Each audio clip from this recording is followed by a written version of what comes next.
Friends, మీ అమ్మగారు నాన్నగారు బాగుండాలని మనస్ఫూర్తిగా కోరుకుంటూ ఈరోజు మన రియల్ హర్రర్ స్టోరీని స్టార్ట్ చేస్తున్నాం. అయితే ఈ స్టోరీ ఒక సాఫ్ట్వేర్ ఎంప్లాయీది. ఈ స్టోరీ పంపించిన వారి పేరు పంకజ్. అయితే పంకజ్ ఒకరోజు చాలా లేట్ అయింది. ఎప్పుడెప్పుడు బాస్ ఇంటికి వదులుతాడా, ఇంటికి వెళ్ళిపోదామా అని అనుకుంటూ ఉన్నాడు. ఎందుకంటే ఆ రోజు తన బాస్ ఎక్కువ వర్క్ చెప్పడంతో పంకజ్కి చాలా లేట్ అయింది. అప్పుడే తన బాస్ వచ్చి పంకజ్ ఇంకా చాలే ఇంటికి వెళ్ళిపో, ఇప్పటికే టైం దగ్గర దగ్గర 10 అవుతుంది, ఉన్నీలే రేపు చేసుకోవచ్చులే అన్నాడు. అమ్మయ్య ఇప్పటికైనా వదిలినాడు అని మనసులో అనుకొని పంకజ్ బైక్ ఆన్ చేశాడు. కానీ అప్పటికే వర్షం పడుతూ ఉంది. వర్షం పడుతూ ఉంటే పంకజ్ బైక్ స్టార్ట్ అవ్వలేదు. ఎందుకంటే కొంచెం ఎక్కువ కూల్ అయ్యింది బైక్. అయితే పంకజ్ 2-3 సార్లు కిక్ చేయడంతో ఒకసారిగా బండి ఆన్ అయింది. ఆన్ అయితే రాత్రి వైపు అటువైపుగా ఎవరు వెళ్ళరు. ఎందుకంటే అటువైపు ఒక అపార్ట్మెంట్ ఉంది. ఆ అపార్ట్మెంటు చాలా భయంకరమైంది అని ఎంతోమంది చెప్పుకుంటూ ఉంటారు. కానీ పంకజ్ అటువైపే వెళ్ళాడు. వెళ్తే అపార్ట్మెంట్కి కొంచెం యువతల ఒక మూట కనపడింది. ఏంటి రోడ్డు మధ్యలో మూట పడేశారు, ఆ మూటలో నుంచి రక్తం కారుతుంది, ఏంటా అని కొంచెం దగ్గరికి వెళ్ళాడు. ఒక పిల్ల ఆ మూటలో నుంచి బయటికి వచ్చింది. పిల్లే కదా అని అనుకున్నాడు. మళ్ళా ముందుకు వెళ్తే మళ్ళా ఇంకొక మూట కనపడింది. ఈసారి మరి ఇంకొంచెం ముందుకు వెళ్ళాడు. మళ్ళీ ఒక కుక్క పిల్ల కనపడింది. ఏంటి మూటలు అయినా ఈ పిల్లలు కుక్క పిల్లలు ఈ నైట్ ఇలా కనపడుతున్నాయేంటి అని అనుకున్నాడు పంకజ్. ఇంకొంచెం ముందుకు వెళ్ళాడు. ఈసారి ఏమైనా కానీ మళ్ళీ ఒక మూట కనపడింది. ఈసారి ఏమైనా కానీ ఆ మూట తెరిచి చూడాలనుకున్నాడు.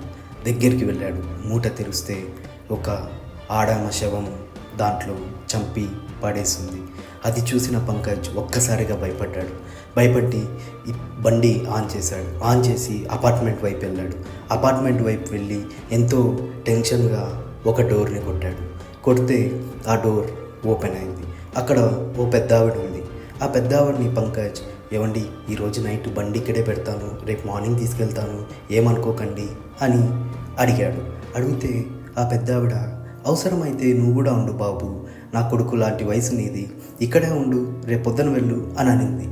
అంటే పంకజ్ మాత్రం పర్వాలేదులేండి, మీకెందుకు శ్రమ, రేపు మార్నింగ్ వచ్చి తీసుకుంటాను అని చెప్పేసి బండి పెట్టి పక్కనే ఇంటికి నడుచుకుంటూ వెళ్ళిపోయాడు. అలా వెళ్ళి మార్నింగ్ వచ్చాడు. మార్నింగ్ వస్తే అపార్ట్మెంట్ మొత్తం చాలా భయంకరంగా ఉంది. అసలు ఒక్క లైట్ కూడా లేదు. అపార్ట్మెంట్ మొత్తం కాలిపోయి ఉంది. తన బైక్ మాత్రం లోపల పెడితే అపార్ట్మెంట్ బయట ఉంది. ఏంటా అని అటువైపు వెళ్ళే ఒక వ్యక్తిని అడిగాడు.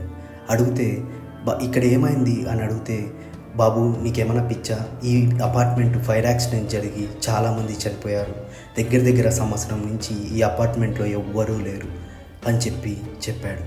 ఆ వ్యక్తి అలా చెప్తానే పంకజ్కి చాలా భయం వేసింది.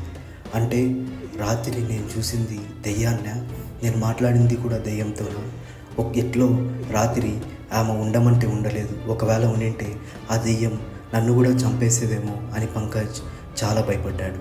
అలా భయపడి తన బైకుని వెంటనే అక్కడి నుంచి తీసుకెళ్ళాడు. అలా ఆ రోజు పంకజ్ తప్పించుకున్నాడు. ఈ స్టోరీ మనకు పంపించిన వారి పేరు పంకజ్. మరిన్ని హర్రర్ స్టోరీస్తో మీ ముందుకు వస్తాను. సో మీకు నచ్చిన మీకు లైఫ్లో జరిగిన రియల్ సంఘటనలని నాకు ఇన్స్టాగ్రామ్లో పెడితే అవి మీకు స్టోరీలుగా మీ ముందుకు తెస్తాను. Thank you friends.